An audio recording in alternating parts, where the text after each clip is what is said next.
Kush do të ishte trajtimi alternativ? Ky trajtim do të bëhet në varësi nga shkaktari, por edhe nga shkalla e inflamacionit. Për shembull, si mund të korrigjojmë pH-in në urinë? Marrim një analizë urine dhe lexojmë aty, për shembull, pH-i 5.5 është më i vogël se 6.5, a që do thotë kemi një urinë acide. Atëherë, si mund ta eliminojmë këtë, që të mos të na djegi sistemin në pjesën fundore të sistemit urinar? Kjo urinë me këtë pH 5.5 zbritet dhe i afrohet pH-it 6.5, 6.8 në këtë mënyrë, duke pirë afërsisht 2 javë nga një gotë ujë dhe një lugë çaj me sodë buke. Mbas 2 javësh, atëherë mund ta bëjmë më mbrapa me ndërprerje pirjen e këtij uji me sodë buke, por jo më me një lugë çaj të plot, por me gjysmën e saj. Po kur pH-i është më i vogël se 7. Pra, le të themi, jemi afruar kufirit 6.5, 6.8, 7, atëherë në këto raste çaji me sodën e bukës ndërpritet.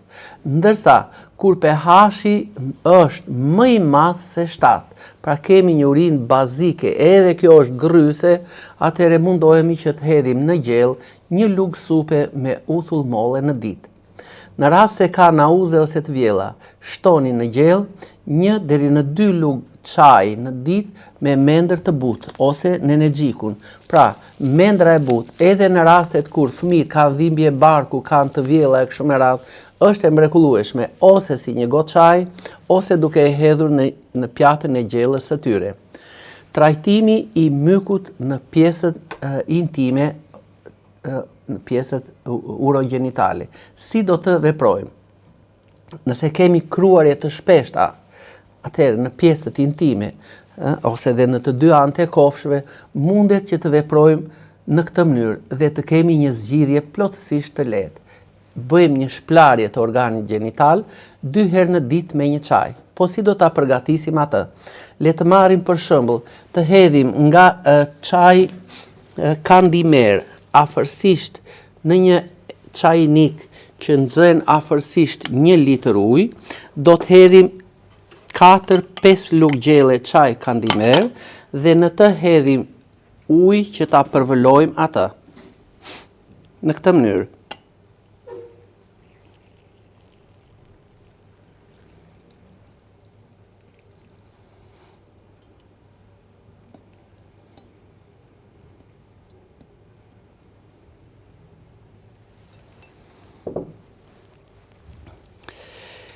Çajnikun e lëm kështu afërsisht 10 deri në 15 minuta.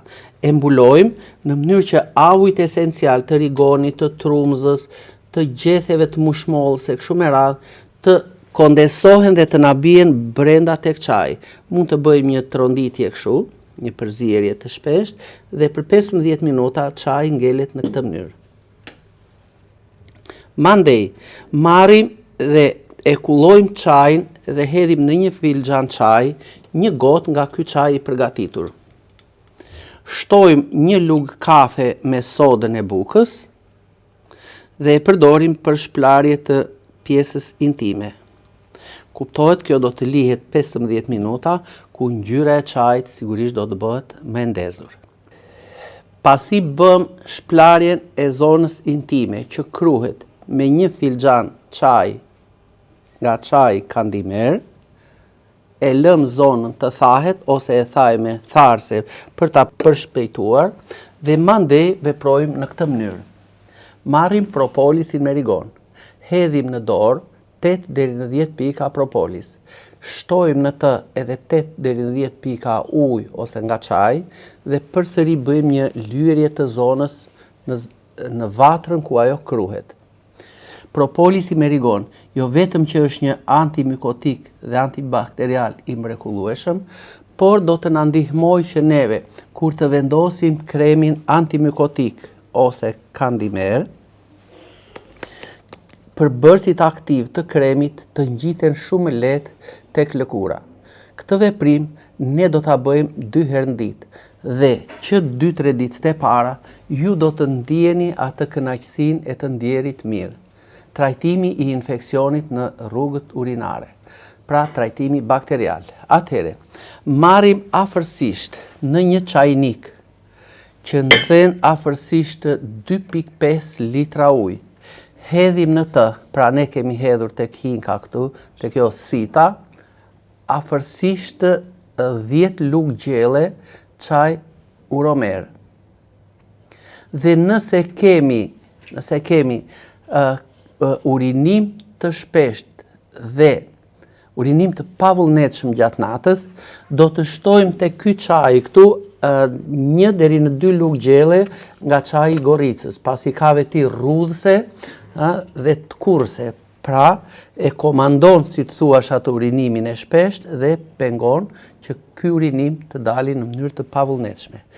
Mbasi e vlojmë afërsisht 2 minuta me kapakun e mbuluar, nga ky çaj neve afërsisht pim 10 deri në 12 gota në ditë për të rriturit dhe 3 deri në 4 filxhana çaj për një fëmijë afërsisht 10 vjeç, 4 deri në 6 filxhana për një fëmijë të rritur 12 deri në 15 vjeç. Atëhere, kjo shplarje që i bëjmë ne sistemit urinar me plot bimë antibakteriale të vendosura në brendësitë saj, duke filluar që nga dëllinjat, edhe duke vazhduar edhe me rigonin, edhe me firin e gurit, edhe me shumë bimë të tjera, atëhere po ta vlojmë këtë çaj, ne do të marrim afërsisht një çaj që është i mrekullueshëm për luftimin e infeksionit urinar. Nëse do ta përdorim këtë çaj 10-12 filxhana në ditë për të rriturit, atëhere nuk do të mendojmë se do të kemi një urinim të shpesht gjatë ditës, aq sa ai personi me atë infeksionin e tij shkonte në tualet 5-6 herë gjatë natës dhe nuk bënte një zbrazje të plot të vezikës urinare. Ky çaj është antibakterial, e lufton shumë mirë Escherichia coli dhe ato bakteret e tjera që ne përmendëm. Nëse do të ishte që ne nuk do të kishim rezultat në trajtimin e këtij lloji infeksioni urinar, duhet jeni të bindur që nuk mund ta hapnim gojën dhe të flisnim për këtë lloj infeksioni në emision. Nëse përdorim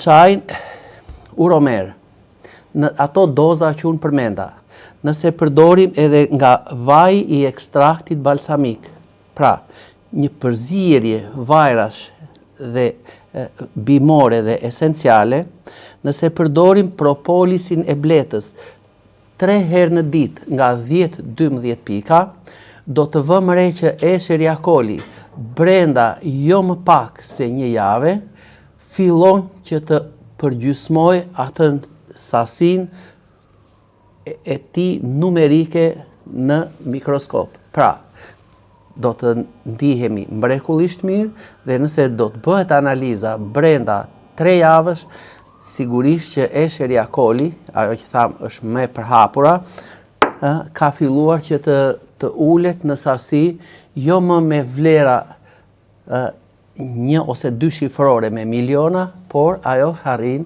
afërsisht të ulet 200.000, 300.000, 500.000 dhe vazhdimësia e këtij trajtimi për një periudhë kohe 1 mujore do të vini re që ngarkesa bakteriale do të jetë pothuajse brenda normës. Për të paksuar sasinë e të çuarit natën, sidomos tek të moshuarit mbi moshën 60-65 vjeç, atëhere do të ishte mirë që krahas ekstraktit balsamik, pra vajrat bimore dhe esenciale, mundet të përdorim edhe vajin e kungullit që të ndihmojmë moshat e thyera që atë gjumin e natës ta bëjnë të qetë. Pra, të paksohet sasia e të çuarit natën. Dhe këtë vaj i kungullit ose 1 lugë gjelle me fara kungulli në ditë e realizon më së miri këtë mision, le të themi, në luftimin e infeksioneve urinare dhe në paksimin e shpeshtësisë së të çuarit natën. Shpresoj që ky emision të vlej shumë për të gjithë ata njerëz që kanë infeksione urinare, sidomos të shpeshta, por njëkohësisht edhe në kruarje në pjesën intime gjenitale. Mirupafshim në emisionin e radhës.